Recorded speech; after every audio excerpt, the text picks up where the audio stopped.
There you are. I've been looking everywhere for you. It's time for story time with Aunt Marie, and today we're going to be reading Rosie Revere, Engineer, written by Andrea Beatty and illustrated by David Roberts.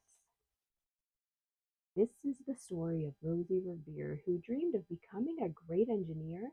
In Lila Greer's classroom at Blue River Creek, young Rosie sat shyly, not daring to speak.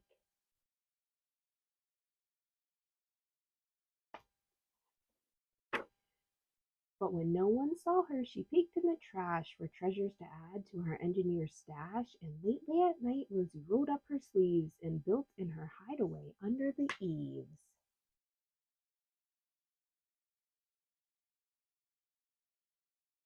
Alone in her attic, the moon high above, dear Rosie made gadgets and gizmos she loved, and when she grew sleepy, she hid her machines far under the bed where they'd never be seen.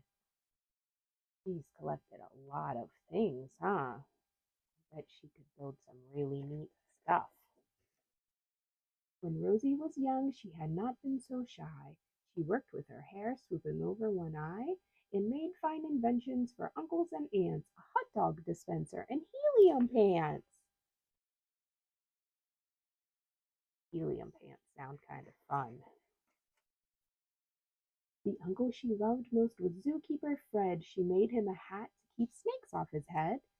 From parts of a fan and some cheddar cheese spray, which everyone knows keeps the pythons away. Did you know that? That cheese keeps the pythons away? And when it was finished, young Rosie was proud, but Fred slapped his knee and he chuckled out loud. He laughed till he wheezed and his eyes filled with tears, all to the horror of Rosie Revere, who stood there embarrassed, perplexed, and dismayed. She looked at the cheese hat and then looked away. I love it, Fred hooted. Oh, truly I do.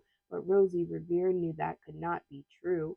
She stuck the cheese hat on the back of her shelf, and after that day kept her dreams to herself.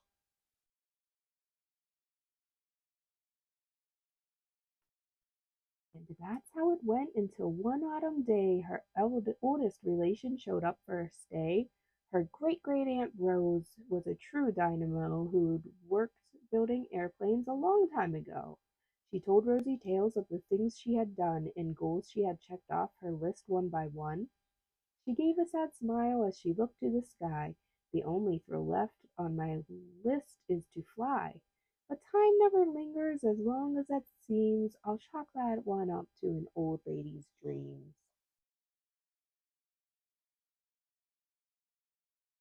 Have you ever flown before? I like to fly. That night, as Rosie lay wide eyed in bed, a daring idea crept into her head. Could she build a gizmo to help her aunt fly? She looked at the cheesehead hat and said, No, not I. But questions are tricky and some hold on tight, and this one kept Rosie awake through the night. So when dawn approached and red streaks lit the sky, young Rosie knew it was time to make her aunt fly.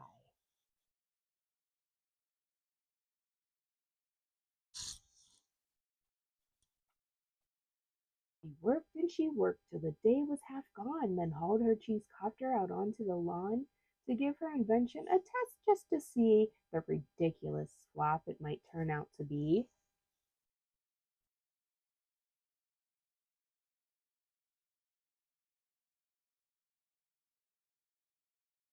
Crept into the cockpit, she flipped on the switch. The Hello Cheese copter sputtered and twitched. It floated a moment, then whirled round and round, then froze for a heartbeat and crashed to the ground.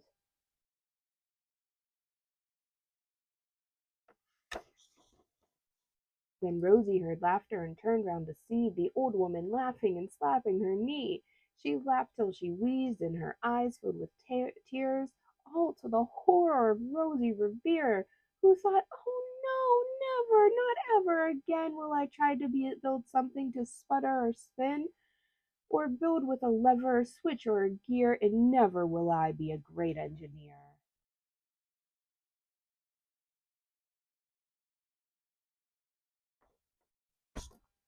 She turned round to leave, but then Great Great Aunt Rose grabbed hold of young Rosie and pulled her in close, and hugged her and kissed her and started to cry. You did it! Hooray! It's the perfect first try!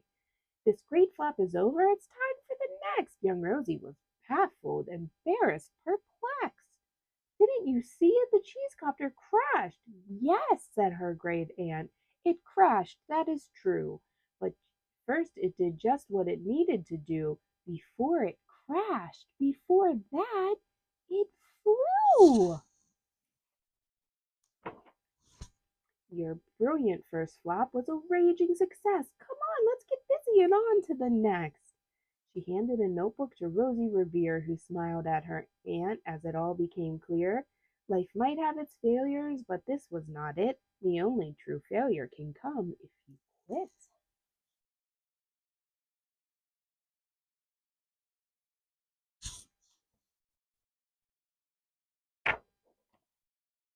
They worked till the sun sneaked away to its bed. Aunt Rose tied her headscarf around Rosie's head and sent her to sleep with a smile ear to ear to dream the bold dreams of a great engineer.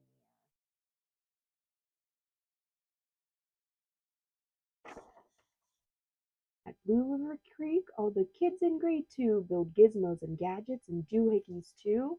With each perfect failure, they all stand and cheer, but none quite as proudly as Rosie Revere.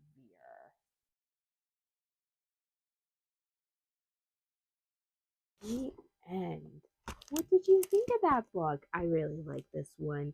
It teaches us that we don't give up. We just try again. And Hop Hop says, never give up. If you failed, that means that you tried. And that is the most important thing. You'll eventually get it. Don't give